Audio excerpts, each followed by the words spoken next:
ছাত্ৰ ছাত্ৰীসকল, আজি তোমালোকৰ লগত অধ্যায় নম্বৰ 9 প্ৰশ্নবোৰ যুগুত কৰি লৈছোঁ। ইয়াতে আটাইবোৰ প্ৰশ্ন দিয়া আছে, মাজৰ প্ৰশ্ন প্লাছ ইম্পৰ্টেণ্ট MCQ আৰু প্ৰশ্নাৱলীৰ প্ৰশ্নসমূহ। গতিকে সময় নষ্ট নকৰি আহাচোন আমি 1 নম্বৰ প্ৰশ্নলৈ আগবাঢ়োঁ। চোৱা, ইয়াতে 1 নম্বৰ প্ৰশ্নটোত দিয়া আছে, যদি অযৌন প্ৰজনন প্ৰক্ৰিয়াৰে বংশ বিস্তাৰ কৰা কোনো এটা প্ৰজাতিৰ জনসংখ্যাৰ এই চাৰিত্ৰিক বৈশিষ্ট্যৰ পৰিমাণ 10%, অলপ মনোযোগ দিবা, আৰু সেই একে জনসংখ্যাৰ মাজত চাৰিত্ৰিক বৈশিষ্ট্যৰ পৰিমাণ 60% হয়, তেন্তে কোনটো চাৰিত্ৰিক বৈশিষ্ট্য আগতীয়াকৈ উৎপত্তি হৈছিল? ইয়াতে চোৱা, চাৰিত্ৰিক বৈশিষ্ট্য সম্ভৱতঃ আগতীয়াকৈ উৎপত্তি হৈছিল। প্ৰশ্নটো আকৌ এবাৰ মাতি দিছোঁ, চোৱা, চিয়াৰটো চেঞ্জ কৰি লওঁ মিনিট। চোৱা, ইয়াতে যদি অযৌন প্ৰজনন প্ৰক্ৰিয়াৰে বংশ বিস্তাৰ কৰা হয় কোনো এটা প্ৰজাতিৰ জনসংখ্যা এই চাৰিত্ৰিক বৈশিষ্ট্যৰ পৰিমাণ 10% আৰু সেই একেটা জনসংখ্যাৰ মাজত চাৰিত্ৰিক বৈশিষ্ট্যৰ পৰিমাণ 60% হয়, তেন্তে কোনটো চাৰিত্ৰিক বৈশিষ্ট্য আগতীয়াকৈ উৎপত্তি হৈছিল? চাৰিত্ৰিক বৈশিষ্ট্যটো সম্ভৱতঃ আগতীয়াকৈ উৎপত্তি হৈছিল। তাৰে পিছত প্ৰশ্নটো চোৱা, এটা প্ৰজাতিত সৃষ্টি হোৱা বৈসাদৃশ্যতাৰ চৰিত্ৰবিলাকে কেনেকৈ জীৱই বৰ্তাই ৰাখে? চোৱা, এটা প্ৰজাতিত সৃষ্টি হোৱা বৈসাদৃশ্যতাৰ চৰিত্ৰবিলাকে কেনেকৈ জীৱই বৰ্তাই ৰাখে? ইয়াৰে এনচাৰটো চোৱা, প্ৰকৃতিত জীৱবিলাকৰ মাজত সৃষ্টি হোৱা বৈসাদৃশ্যতাৰ ভিত্তি কৰি জীৱবিলাকে বেলেগ বেলেগ ধৰণৰ সুবিধা লাভ কৰে। এনে বৈসাদৃশ্যতা বিশিষ্ট জীৱবিলাকক পৰিৱেশৰ কিছুমান কাৰকৰ প্ৰভাৱত প্ৰকৃতিয়ে নিজে নিজে নিৰ্বাচিত আৰু তাৰ আলমতে ক্ৰমবিকাশ প্ৰক্ৰিয়া সংঘটিত হয়। তাৰে পিছত প্ৰশ্নটো চোৱা, মেণ্ডেলে তেখেতৰ পৰীক্ষাৰ যোগেদি বংশানুক্ৰমিকভাৱে প্ৰবাহিত চৰিত্ৰবিলাকৰ কোনটো প্ৰভাৱী আৰু কোনটো অপ্ৰভাৱী তাক কেনেকৈ নিৰ্ণয় কৰিছিল? এনচাৰটো চোৱা, মেণ্ডেলে এক সংকৰণ পৰীক্ষাৰ বাবে ওখ আৰু চাপৰ মটৰ মাহ গছ লৈছিল। এটা বিশুদ্ধ ওখ মটৰ মাহৰ গছৰ টিটি সৈতে এটা বিশুদ্ধ চাপৰ মটৰ মাহ টি গছৰ সংকৰণ হ'লে F1 অপত্যজনুত ওখ T সংকৰণ উৎপন্ন হয়। এই ক্ষেত্ৰত T লক্ষণটো প্ৰভাৱী আৰু t লক্ষণটো অপ্ৰভাৱী। তাৰে পিছৰ প্ৰশ্নটো চোৱা, ইয়াতে দিয়া আছে, মেণ্ডেলে তেখেতৰ পৰীক্ষাৰ যোগেদি বংশানুক্ৰমিকভাৱে প্ৰবাহিত চৰিত্ৰবিলাক স্বতন্ত্ৰভাৱে প্ৰবাহিত হয় বুলি কেনেকৈ নিৰ্ণয় কৰিছিল? এনচাৰটোত চোৱা, মেণ্ডেলে এজোপা বিশুদ্ধ ওখ আৰু এজোপা বিশুদ্ধ চাপৰ মটৰ মাহৰ গছৰ মাজত সংকৰণ ঘটাই F1 জনুত অকল ওখ মটৰ মাহৰ উদ্ভিদ পাইছিল। আকৌ মেণ্ডেলে ওখ মটৰ মাহ আৰু চাপৰ মটৰ মাহ উদ্ভিদৰ লগত সংকৰণ ঘটাই F2 জনুত ওখ আৰু চাপৰ গছৰ অনুপাত 3:1 পাইছিল। এই পৰীক্ষাৰ পৰা প্ৰমাণিত হয় যে বংশানুক্ৰমিকভাৱে প্ৰবাহিত চৰিত্ৰবিলাক স্বতন্ত্ৰভাৱে প্ৰবাহিত হয়। তাৰে পিছত এটা ইম্পৰ্টেণ্ট কুৱেশ্যন চাবা, এইটো জনাটো আমাৰ খুবেই দৰকাৰ। A গ্ৰুপৰ তেজৰ এজন মানুহে O গ্ৰুপৰ মানুহক বিয়া কৰালে আৰু তেখেতসকলৰ ছোৱালীৰ তেজৰ গ্ৰুপ হ'ল O। এই তথ্যৰ পৰা তোমালোকে A আৰু O তেজৰ গ্ৰুপৰ কোনটো প্ৰভাৱী তাক ঠাৱৰ কৰিব পাৰিবানে? যদি পাৰা কেনেকৈ আৰু যদি নোৱাৰা কিয়? ইয়াতে কি বুলি কৈছে যে O পজিটিভৰ ছোৱালী আৰু A গ্ৰুপৰ তেজৰ মানুহে O গ্ৰুপৰ মানুহক বিয়া কৰালে, মানে ছোৱালীৰ হ'ল এজন, মানে ছোৱালীৰ হওক ল'ৰাই হওক, ল'ৰাটোৰ হ'ল A আৰু ছোৱালীটোৰ হ'ল O। ইয়াৰ পিছত যদি ইহঁতৰ বিয়াৰ পিছত ল'ৰা ছোৱালী জন্ম হয়, সিহঁতৰ গ্ৰুপ যদি অ' হয়, তেতিয়াহ'লে আমি ঠাৱৰ কৰিব পাৰিমনে কোনটো প্ৰভাৱী সেইটো কথা কৈছে। যদি পাৰোঁ কিয়, আৰু যদি নোৱাৰোঁ কিয়, সেইটো কথা ইয়াতে কৈছে। এনচাৰটোত চোৱা, ইয়াত তেজৰ গ্ৰুপ অ' গ্ৰুপ প্ৰভাৱী, সেয়ে অ' এটা পৰাহত লক্ষণ হ'লেও তেওঁলোকৰ ছোৱালীজনীয়ে লাভ কৰিব পাৰে যদিহে পিতৃ মাতৃ দুয়োৰে পৰা অ' লক্ষণযুক্ত কাৰক বা জিন লাভ কৰে। তেতিয়াহ'লে আমাৰ 4 নম্বৰ প্ৰশ্নটোলৈ আহা। 4 নম্বৰ প্ৰশ্নটোত আছে, মানুহৰ সন্তানৰ লিংগ নিৰ্ধাৰণ কিদৰে কৰা হয়? এনচাৰটোত চোৱা, মানুহৰ ক্ষেত্ৰত লিংগ নিৰ্ধাৰণ প্ৰক্ৰিয়াটো জিনীয়ভাৱে নিয়ন্ত্ৰিত হয়। মানুহৰ ক্ষেত্ৰত স্ত্ৰী লিংগ XX জোৰ লিংগ ক্ৰমজম আৰু পুলিংগ XY জোৰ লিংগ ক্ৰমজম আছে। ল'ৰাই হওক বা ছোৱালীয়ে হওক, সকলো শিশুৱে মাতৃৰ পৰা এডাল X ক্ৰমজম লাভ কৰে। যদি শিশুটোৱে পিতৃৰ ফালৰ পৰা এডাল X ক্ৰমজম লাভ কৰে, তেনেহ'লে শিশুটো ছোৱালী হ'ব, আৰু যদি Y ক্ৰমজম লাভ কৰে, শিশুটো ল'ৰা হ'ব। তাৰে পিছৰ প্ৰশ্নটো চোৱা, কি প্ৰকাৰে কোনো এটা জীৱৰ নিৰ্দিষ্ট এটা চাৰিত্ৰিক বৈশিষ্ট্যতাৰ জনসংখ্যাত ক্ৰমাগতভাৱে বাঢ়ি যায়? ইয়াৰ এনচাৰটো চোৱা, 1 নম্বৰত দিছে, প্ৰাকৃতিক নিৰ্বাচনৰ আধাৰত আবাদী এটাত নিৰ্দিষ্ট লক্ষণযুক্ত ব্যক্তিৰ সংখ্যা বৃদ্ধি ঘটিব পাৰে। 2 নম্বৰত দিছে, জিনীয় পথচ্যুত জেনেটিক্স, যিয়ে অভিযোজন অবিহনে জীৱৰ মাজত বৈচিত্ৰ্যৰ সৃষ্টি কৰে। তাৰে পিছৰ প্ৰশ্নটো, জীৱৰ জীৱনকালত আৰ্জিত চৰিত্ৰবিলাকৰ তাৰ সতি সন্ততিলৈ কিয় বংশানুক্ৰমিক প্ৰৱাহ নঘটে? এইটো চোৱা, অপ্ৰজনন কলাত হোৱা কোনো পৰিৱৰ্তন জনন কোষৰ DNA লৈ স্থানান্তৰিত কৰিব পৰা নাযায়।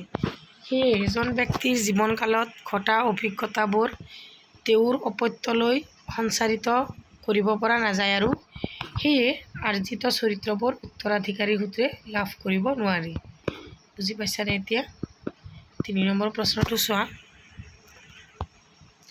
বংশগতি বিজ্ঞানৰ দিশৰ পৰা জীৱিত বাঘৰ সংখ্যাক্ৰমে হ্ৰাস পাই গৈ থকাটো কিয় চিন্তিত বিষয় বুলি ভাবা?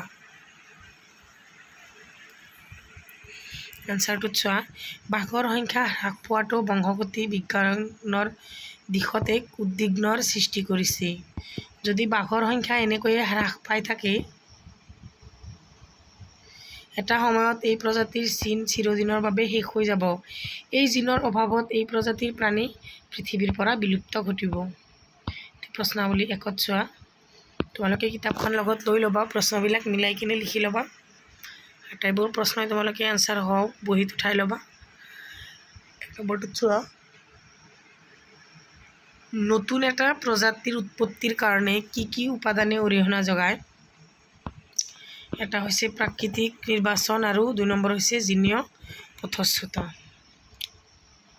তাৰ পিছৰটো চোৱা, স্বপৰাগযোগ ঘটা উদ্ভিদৰ প্ৰজাতিকৰণৰ বাবে ভৌগোলিকভাৱে পৃথকীকৰণ হৈ থকা অৱস্থাটো প্ৰধান কাৰক হ'ব পাৰেনে? যদি পাৰে কিয় পাৰে, আৰু যদি নোৱাৰে কিয় নোৱাৰে? এনচাৰটো চোৱা, স্বপৰাগযোগকাৰী উদ্ভিদৰ স্বতন্ত্ৰতাৰ মুখ্য কাৰক ভৌগোলিক স্বতন্ত্ৰতাৰ ওপৰত নিৰ্ভৰ নকৰে, কাৰণ এই ধৰণৰ উদ্ভিদ পুনঃপ্ৰজননৰ বাবে আনৰ উদ্ভিদৰ ওপৰত নিৰ্ভৰ নকৰে। তাৰে পিছৰ প্ৰশ্নটোলৈ আহা।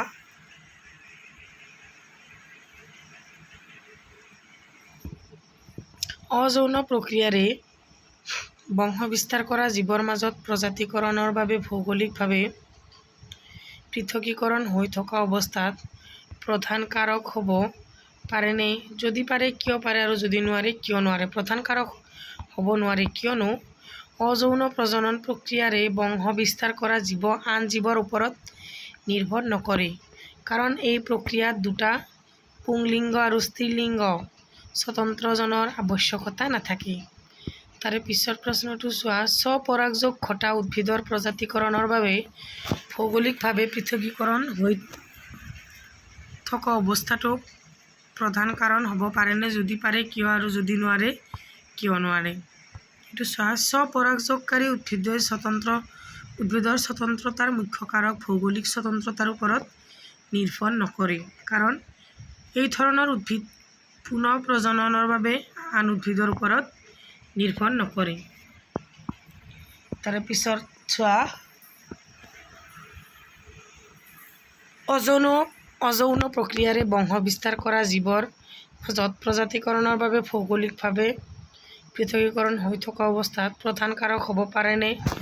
যদি পাৰে কিয় পাৰে, আৰু যদি নোৱাৰে কিয় নোৱাৰে? প্ৰধান কাৰক হ'ব নোৱাৰে, কিয়নো অযৌন প্ৰজনন প্ৰক্ৰিয়াৰে বংশ বিস্তাৰ কৰা জীৱ আন জীৱৰ ওপৰত নিৰ্ভৰ নকৰে, কাৰণ এই প্ৰক্ৰিয়াত দুটা পুংলিংগ আৰু স্ত্ৰীলিংগ স্বতন্ত্ৰজনৰ আৱশ্যকতা নাথাকে।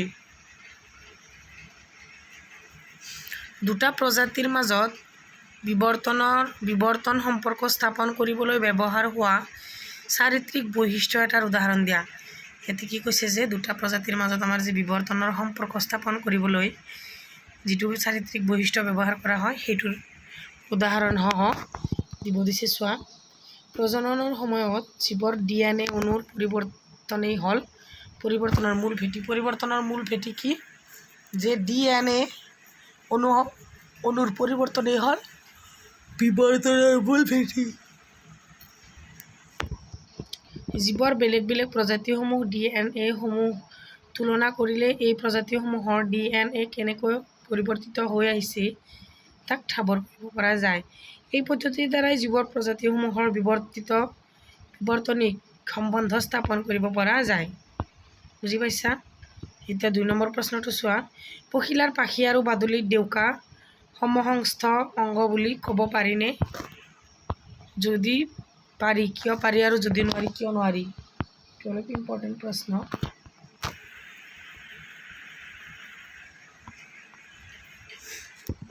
পখিলাৰ পাখি আৰু বাদুলিৰ ডেউকাক সমসংস্থ অংগ বুলি ক'ব নোৱাৰি, কিয়নো এই ডেউকাকেইখনৰ গঠন আৰু উপাংগসমূহ দেখাত ভিন্ন, কিন্তু দুয়োবিধ ডেউকা একে ধৰণৰ কাৰ্য উৰণত ব্যৱহাৰ কৰিব লগা হোৱাৰ বাবে দেখিবলৈ একেই, কিন্তু দুয়োৰে উৎপত্তি বেলেগ বেলেগ। এনেবোৰ চাৰিত্ৰিক বৈশিষ্ট্যক সমবৃত্তিক বৈশিষ্ট্য বোলে।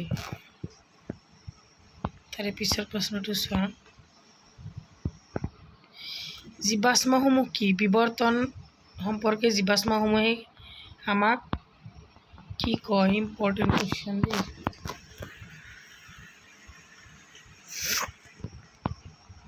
ভূপৃষ্ঠৰ পাললিক শিলাস্তৰত সংৰক্ষিত হোৱা কোনো জীৱৰ দেহ বা দেহৰ অংশ বিশেষ নাইবা জীৱটোৰে এৰি যোৱা সাঁচক জীৱাশ্ম বোলে। জীৱাশ্মবোৰে আমাক বিৱৰ্তন প্ৰক্ৰিয়াৰ সাক্ষ্য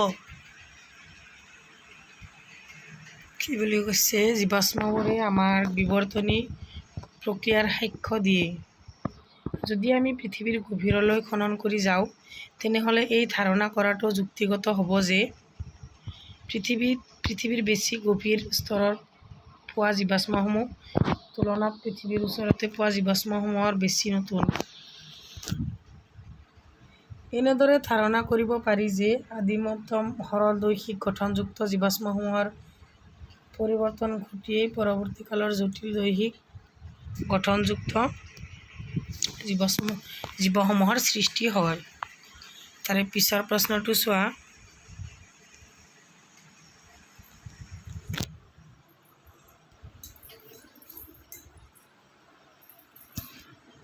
বিভিন্ন মানুহৰ আকৃতি, বৰণ আৰু অৱয়ব ভিন্ন যদিও একেটা প্ৰজাতিৰ অন্তৰ্ভুক্ত কিয়? এইটো এটা ইম্পৰ্টেণ্ট কুৱেশ্যন। চোৱা, আকাৰ, বৰণ আৰু দেখাত ভিন ভিন হোৱা স্বত্বেও সকলো মানুহে একেটা প্ৰজাতিৰে অন্তৰ্ভুক্ত হয়। কি বুলি কৈছে যে আকাৰ বৰণ, আমাৰ মানুহৰ মাজত আকাৰ বৰণ দেখাত ভিন ভিন হয়নে?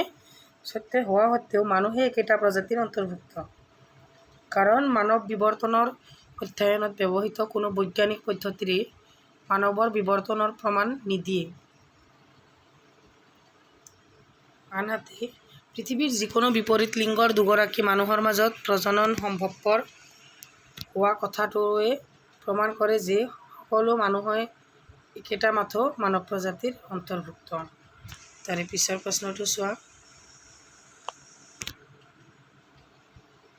বেক্টেৰিয়া, মকৰা, মাছ আৰু চিম্পাঞ্জীৰ ভিতৰত কোন প্ৰজাতিৰ জীৱৰ দেহৰ গঠন বিৱৰ্তনৰ দিশত অতি উচ্চ স্তৰৰ? কিয় উচ্চ স্তৰৰ? চোৱা এনচাৰটো চোৱা। বিৱৰ্তনৰ দিশত বেক্টেৰিয়া, মকৰা, মাছ আৰু চিম্পাঞ্জীৰ ভিতৰত আটাইকেইটাকে উচ্চ স্তৰৰ বুলি ক'ব পাৰোঁ। বিৱৰ্তনৰ কোনো এক জৈৱিক দৈহিক গঠনৰ জটিলতা আনিব পাৰে। সেয়ে প্ৰশ্নত উল্লেখিত আটাইবোৰ জীৱৰে দেহত আৰ্হি ভাল বুলি ক'ব লাগিব, কাৰণ সিহঁতৰ এই দৈহিক আৰ্হিৰ দ্বাৰাই নিজৰ নিজৰ পৰিৱেশত ভালদৰে জীয়াই থকাৰ সক্ষমতা ৰাখে। তাৰে পিছৰ প্ৰশ্নটো চোৱা।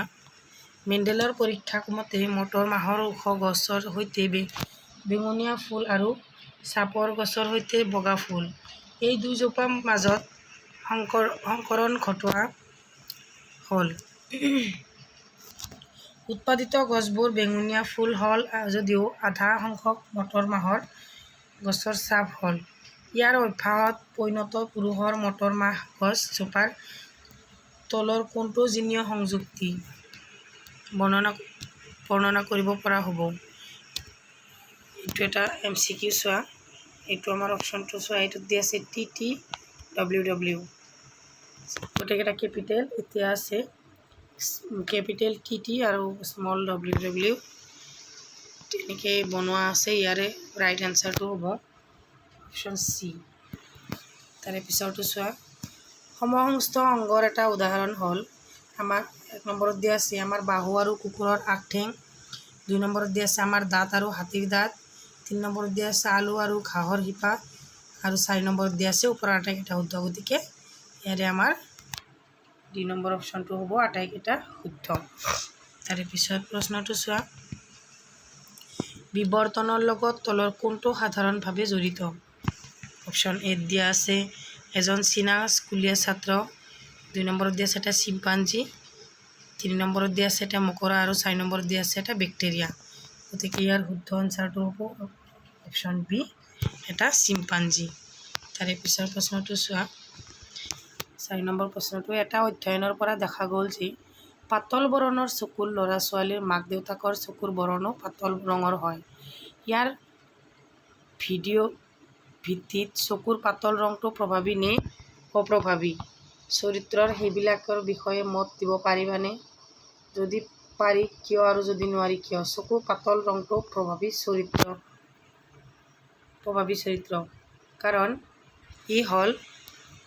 কাৰণ হ'ল যদিও পিতৃ মাতৃৰ প্ৰত্যেকৰে চকুৰ বৰণৰ বাবে দুটাকৈ কাৰক থাকে, তাৰে পাতল চকুৰ বৰণ কাৰকটোহে বেছিকৈ প্ৰকাশ পায়।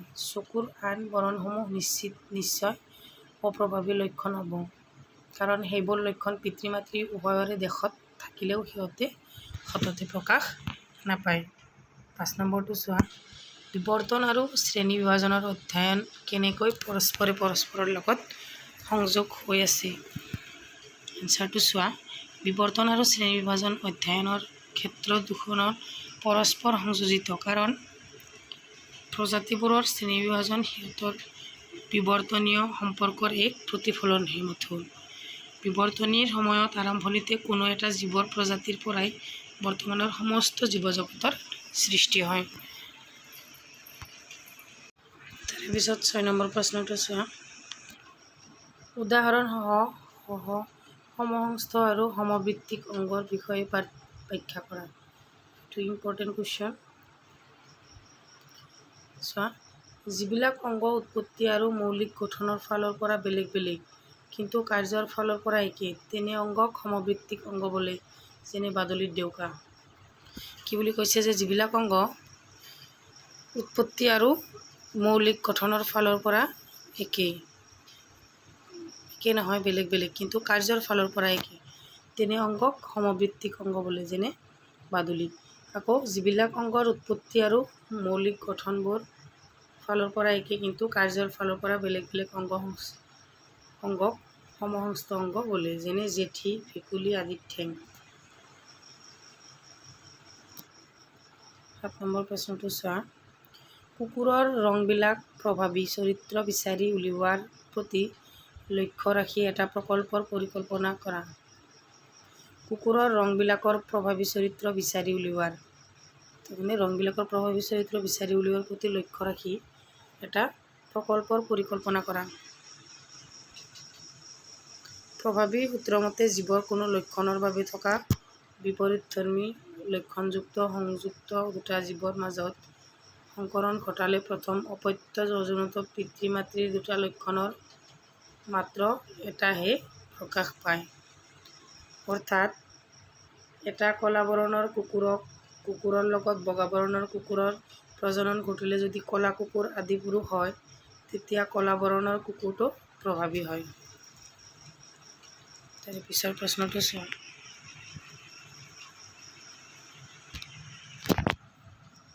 বিবৰ্তন প্ৰক্ৰিয়াত জীৱাশ্মৰ গুৰুত্ব সম্বন্ধে ব্যাখ্যা কৰা।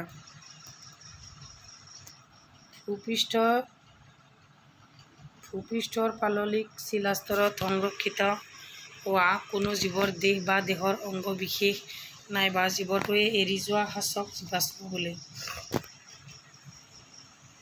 জীৱাশ্মবোৰে আমাক বিবৰ্তন প্ৰক্ৰিয়াৰ সাক্ষ্য দিয়ে। যদিও আমি পৃথিৱীৰ গভীৰলৈ খনন কৰি যাওঁ, তেনেহ'লে এই ধাৰণা কৰাটো যুক্তিগত হ'ব যে পৃথিৱীৰ বেছি গভীৰ স্তৰত পোৱা জীৱাশ্মসমূহ তুলনাত পৃথিৱীৰ পৃষ্ঠৰ ওচৰতহে পোৱা জীৱাশ্মসমূহ বেছি নতুন। এনেদৰে ধাৰণা কৰিব পাৰি যে আদিমতম সৰল দৈহিক গঠনযুক্ত জীৱসমূহৰ বিবৰ্তন ঘটিয়েই পৰৱৰ্তী কালৰ জটিল দৈহিকযুক্ত জীৱসমূহৰ সৃষ্টি হৈছিল। তাৰে পিছৰ প্ৰশ্নটো চোৱা। 9 নম্বৰ প্ৰশ্নটো। কি সাক্ষ্যৰ ওপৰত ভিত্তি কৰি অজৈৱিক পদাৰ্থৰ পৰা জীৱ উৎপত্তি হৈছে বুলি ভাবিব পাৰি? জীৱৰ প্ৰজাতিৰ শ্ৰেণীবিভাজন সিহঁতৰ বিৱৰ্তনীয় সম্পৰ্কৰ এক প্ৰতিফলন মাথো। আমি কোনো এক ওচৰৰ সাধাৰণ পূৰ্বপুৰুষৰ ভিত্তিত প্ৰজাতিসমূহৰ সৰু সৰু গোষ্ঠী বনাওঁ। আকৌ কোনো এক তুলনামূলকভাৱে দূৰৰ সাধাৰণ পূৰ্বপুৰুষক ভিত্তি কৰি লৈ সৰু গোষ্ঠীসমূহক অন্তৰ্ভুক্ত কৰি কেতবোৰ ডাঙৰ ডাঙৰ গোষ্ঠী গঠন কৰোঁ। এনেদৰে সময়ৰ হিচাপত যদি আমি পিছুৱাই গৈ থাকোঁ, আমাৰ ধাৰণা হ'ব যে বিৱৰ্তনীয় কালৰ একেবাৰে আৰম্ভণিতে থকা কোনো এটা জীৱৰ প্ৰজাতিৰ পৰাই এতিয়াৰ সমস্ত জীৱজগতৰ সৃষ্টি হৈছিল। এনেদৰে জীৱৰ শ্ৰেণীবিভাজনৰ আঁচনিখনেই অজৈৱিক পদাৰ্থৰ পৰাই যে সমস্ত জীৱজগতৰ উৎপত্তি হৈছিল তাৰ সাক্ষ্য বহন কৰে। তাৰে পিছৰ প্ৰশ্নটো চোৱা। অযৌন প্ৰজনন প্ৰক্ৰিয়াতকৈ যৌন প্ৰজনন প্ৰক্ৰিয়াৰ দ্বাৰা বেছি বিকাশসহ ভিন্নতা সৃষ্টি হয় কেনেকৈ ব্যাখ্যা কৰা। ই বিবৰ্তনত কেনেদৰে প্ৰভাৱ পেলায়? চোৱা।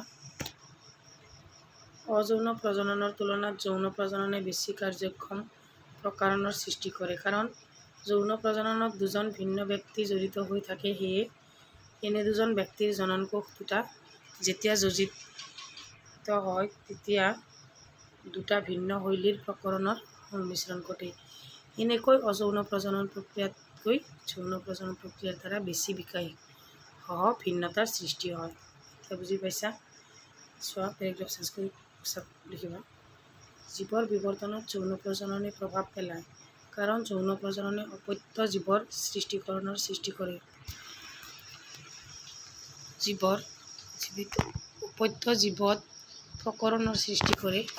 বহু বছৰ ধৰি এই প্ৰকৰণ সঞ্চিত হোৱাৰ ফলত জীৱসমূহৰ চাৰিত্ৰিক বৈশিষ্ট্যৰ পৰিৱৰ্তন হয় আৰু এসময়ত সিহঁত নতুন প্ৰজাতিৰ হিচাপে আত্মপ্ৰকাশ কৰে। 11 নম্বৰ প্ৰশ্নটো চোৱা। কেনেকৈ পিতৃপুৰুষ আৰু মাতৃপুৰুষ সমান জিনীয় অৱদান অপত্য জনলৈ হস্তান্তৰ কৰে? এনচাৰটো চোৱা। এনেকৈ আছে, ইয়াতে হৈছে পুৰুষ হৈছে XY আৰু স্ত্ৰী হৈছে XX। ইয়াতে যদি X আহে তেতিয়াহ'লে X পুৰুষৰ পৰা যদি X যায় তেতিয়াহ'লে এক্স এক্স হ'ব আৰু ৱাই গ'লে এক্স ৱাই হ'ব। গতিকে এইটো চাৰ্টটো তোমালোকে লিখিব ধুনীয়াকৈ। এইটো 3F1 যোনো 50% জিন আৰু পুৰুষ, আৰু ইয়াৰ এক্স ৱাই হৈছে পুৰুষ 50%। 12 নম্বৰ প্ৰশ্নটো চোৱা। কোনো এটা প্ৰজাতিৰ জীৱক ভিন্নতাই সেই আবাদীক জীয়াই ৰাখিবৰ বাবে সুবিধা কৰি তোলে। এই উক্তিৰ সৈতে একমত নে? যদি হয় কিয় আৰু যদি নহয় কিয়? প্ৰশ্নটো চোৱা। এই উক্তিৰ সৈতে একমত, কাৰণ যিবিলাক প্ৰকৰণে কোনো এটা আবাদীৰ ব্যক্তিক বিৱৰ্তনৰ ক্ষেত্ৰত বিশেষ সুবিধা দিয়ে, সেই প্ৰকৰণসমূহ প্ৰকৃতিৰ দ্বাৰা নিৰ্বাচিত হয়। এনে প্ৰকৰণসমূহে ব্যক্তি বিশেষক চাৰিওফালৰ পাৰিবাহিক অৱস্থাটোৰ লগত নিজকে অভিযোজন কৰি লোৱাত সহায় কৰে। তাৰে পিছৰ প্ৰশ্নটো চোৱা। এতিয়া আমি কেইটামান MCQ লৈ আহিছোঁ তোমালোকৰ কাৰণে, ইম্পৰ্টেণ্ট MCQ। 1 নম্বৰটো হৈছে জেনেট্ৰিক্স শব্দটো কোনে প্ৰৱৰ্তন কৰিছিল?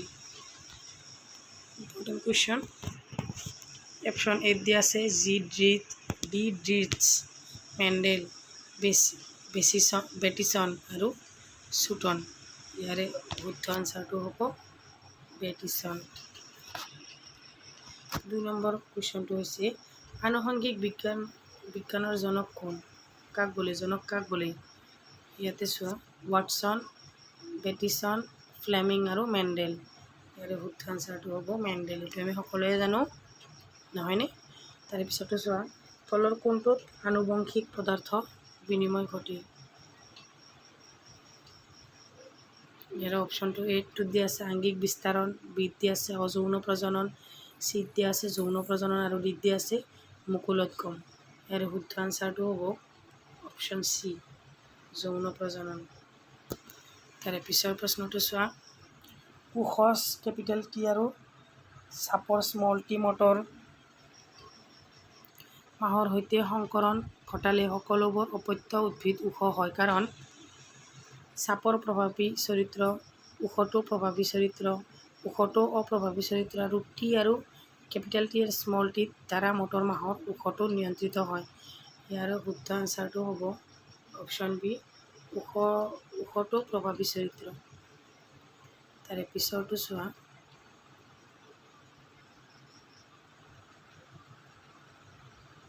পাঁচ নম্বৰটো চোৱা। ল'ৰা সন্তান জন্ম হোৱাটো তলৰ কোনটোৱে নিৰ্ধাৰণ কৰে? 1 নম্বৰটোত দিয়া আছে জনন কোষত XX ক্ৰম'জম থাকিলে, জনন কোষত Y ক্ৰম'জম থাকিলে, জনন কোষ পৰশে লিংগ নিৰ্ধাৰণ কৰে আৰু ওপৰৰ এটাও নহয়। এইটো হ'ব অপশ্যন বি, যোজন কোষত Y ক্ৰম'জম থাকিলে। জীৱৰ এটা চৰিত্ৰ তলৰ কোনটোৰ দ্বাৰা প্ৰভাৱিত হয়? এটা আছে মাতৃ পিতৃ DNA, মাতৃ মাতৃ DNA, দুয়োটাই পিতৃ মাতৃ DNA আৰু পিতৃ মাতৃ DNAও নকৰে আৰু মাতৃ DNAও নকৰে। এইটো আনচাৰটো চি নম্বৰ হ'ব। এইটো আমি সকলোৱে জানো যে দুয়োটা পিতৃ মাতৃ DNA, নহয়নে? তাৰ পিছৰ প্ৰশ্নটো চোৱা। প্ৰজাতিৰ উৎপত্তি সম্পৰ্কে প্ৰাকৃতিক মতবাদ আগবঢ়াইছে কোনে? ইম্পৰ্টেণ্ট। ডাৰউইন, লেমাৰ্ক, মৰ্গেন আৰু মেণ্ডেল। এইটো হ'ব ডাৰউইন। এইটো আমি সকলোৱে জানো। তাৰে পিছৰ কুৱেশ্যনটো চোৱা। এইটো ইম্পৰ্টেণ্ট প্ৰশ্ন। সৰীসৃপ আৰু স্তন্যপায়ী দুয়োৰে চৰিত্ৰ বহন কৰা সংযোজী প্ৰাণীবিধ হ'ল? 1 নম্বৰত দিয়া আছে প্লেটিপাছ, পেৰিপেটাছ, পেৰামিচিয়াম আৰু প্লেটিথেচিয়াম। এইটো হ'ব প্লেটিপাছ। এই নম্বৰটো শুদ্ধ আনচাৰ। তাৰে পিছৰ প্ৰশ্নটো চোৱা। সপুষ্পক উদ্ভিদৰ নগ্নবীজী আৰু গুপ্তবীজীৰ সংযোগী উদ্ভিদটো হ'ল?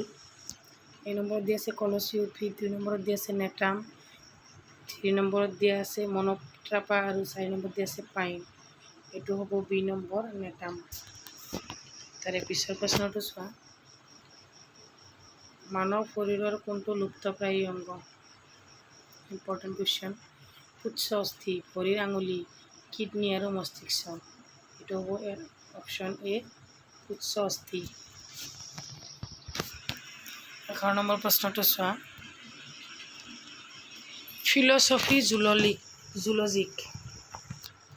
ফিলচফি জুলজিক আমাৰ গ্ৰন্থখন কোনে ৰচনা কৰিছিল?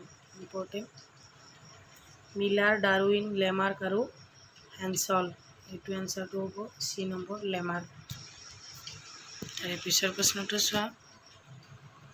মেণ্ডেলৰ পৰীক্ষা মতে মটৰ মাহৰ ওখ গছৰ সৈতে বেঙুনীয়া ফুল আৰু চাপৰ গছৰ সৈতে বগা ফুল, এই দুইজোপাৰ মাজত সংকৰণ ঘটোৱা হ'ল। উৎপাদিত গছবোৰৰ বেঙুনীয়া ফুল হ'ল যদিও আধা সংখ্যক মটৰ মাহৰ গছৰ চাপৰ হ'ল। ইয়াৰ আভাসত পৈতৃক পুৰুষৰ মটৰ মাহ গছজোপাৰ তলত কোনটো জিনীয় ভিত্তি বৰ্ণনা কৰা? এইটো আমি অপশ্যনটো হ'ব, এইটো আমি আগতেও পাইছোঁ, অপশ্যন চিটো হ'ব কেপিটেল টি স্মল টি আৰু কেপিটেল WW। সমহস্ত অংগৰ এটা উদাহৰণ দিয়া। এই নম্বৰত দিয়া আছে আমাৰ বাহু আৰু কুকুৰৰ আগঠেং, আমাৰ দাঁত আৰু হাতীৰ দাঁত, আলু আৰু ঘাঁহ, হৰশিপা আৰু ওপৰৰ আটাইকেইটা শুদ্ধ। হ'ব ডি নম্বৰ অপশ্যন, ওপৰৰ আটাইকেইটা শুদ্ধ। গোটেই এইখিনি আমি আগতে আলোচনা কৰিছোঁ। আজিৰ ভিডিঅ'টো ইমানতে সামৰিছোঁ। ভিডিঅ'টো অলপ দীঘল হ'লেও তোমালোকে স্কিপ নকৰাকৈ প্ৰথমৰ পৰা গোটেইখিনি ধৈৰ্য সহকাৰে চাই বহীত লিখি লোৱা।